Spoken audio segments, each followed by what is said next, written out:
श्री राम जय जय राम, श्री राम जय जय राम। नारायण समारंभां शंकराचार्य मध्यमां अस्मदाचार्य पर्यन्तां वन्दे गुरु परंपरां। श्री गुरुचरण सरोज रज निजमन मुकुर सुधार वर्णो रघुबर विमल जस जोदाय गोफलचार। ओम श्री सीतारामचंद्राभ्यां नमः, उमा महेश्वराभ्यां नमः, ओम श्री एकादश की दक्षिणेश्वराम सरकार श्री नमः। सत्संग के क्रम में नारद भक्त सूत्र पर चर्चा चल रही है। 9 सूत्र तक चर्चा हो गई। आज 10वां और 11वां सूत्र एक साथ लिया जा रहा है।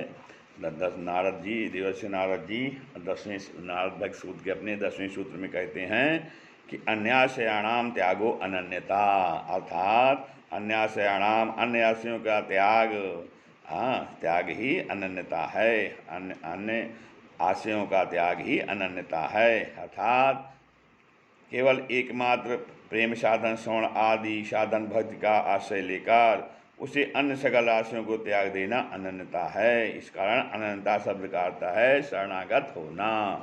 कि हम केवल भगवान के ही शरण में हैं, तो जो प्रेम का साधन है, जो नवधा भक्ति बताई गई है, प्रेम साधन श्रवण आदि, श्रवणम स्मरणम कीर्तनम अर्चनम दाक्ष्यम सख्या निवेदनम, ये जो नवधा भक्त में प्रहलाद जी में जो 9 भक्ति बताई हैं, श्रीमद् भागवत में कहा गया है, तो उन 9 भक्तियों में का आश्रय लेकर और सब आश्रयों का त्याग दिया जाए, जो अनन्यता है। अपने ईश्वर का, अपने इष्ट देव के प्रति शरणागत हो जाना, पूर्ण रूप से समर्पित हो जाना।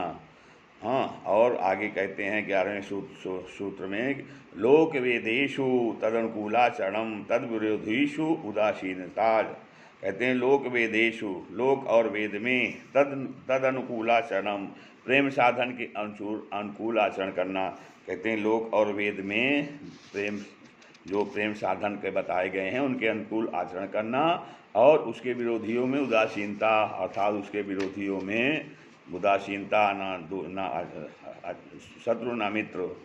तो कहते हैं कि यदि प्रेम और उसके साधनों के प्रतिकूल जो राग द्वेष अभिनिवेश आदि अनेकों अनर्थ हैं, उनसे उदासीन होना हो, तो एक निष्ठा के साथ चिरकाल से प्रचलित लौकिक व्यवहार और वेद विहित धर्मानुष्ठान रूप भगवत भाव के अनुकूल आचरण करना होगा।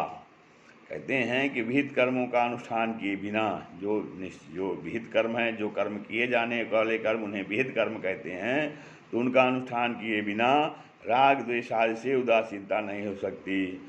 तो राग और द्वेष उदासीनता तभी होगी जब हम जो भी कर्म का अनुष्ठान करें, जो भी कर्म करें, वो विहित के अनुसार हों, मतलब शास्त्र के अनुसार हों, अनुकूल हों, धर्म के अनुसार हों, तो जो है उससे जो है फिर हमें उसमें राग और द्वेष नहीं होगा। क्योंकि जब हम भक्ति भाव से और अपना कर्तव्य कर्म करेंगे, जो शास्त्र और भगवान ने या धर्म ने जो हमें आचरण बताए हैं, उस अनुसार यदि हम आचरण अनुष्ठान करेंगे, तो हमें राग द्वेष में उदासीनता हो जाएगी।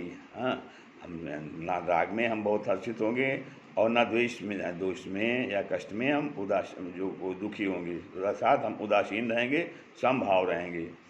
और फिर कहते हैं कि और विहित कर्मों का अनुष्ठान निष्काम भाव और एक निष्ठा रखते रहो। और कहते हैं जो विहित कर्म किया जाए, तो उसमें भाव निष्काम हो।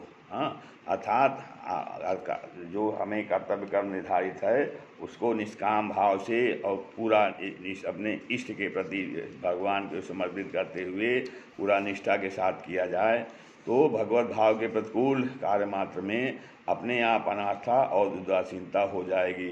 तो कहते हैं कि जब हम जो है निष्काम भाव से भगवान में निष्ठा, अर्थात एक निष्ठा रखते हुए कोई कार्य करेंगे, तो उन सब कार्य में, अनुष्ठान में, कर्मों के करने में भगवत भाव के प्रतिकूल यदि भगवत आज्ञा, भगवत भाव, शास्त्र और धर्म के प्रतिकूल यदि कोई कार्य होगा, तो उसमें क्या होगा, अपने आप हमारी अनास्था हो जाएगी और हम उदासीन हो जाएंगे उस तरफ से नहीं।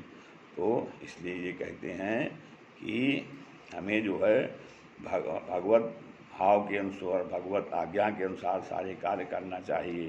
श्री राम जय जय राम, श्री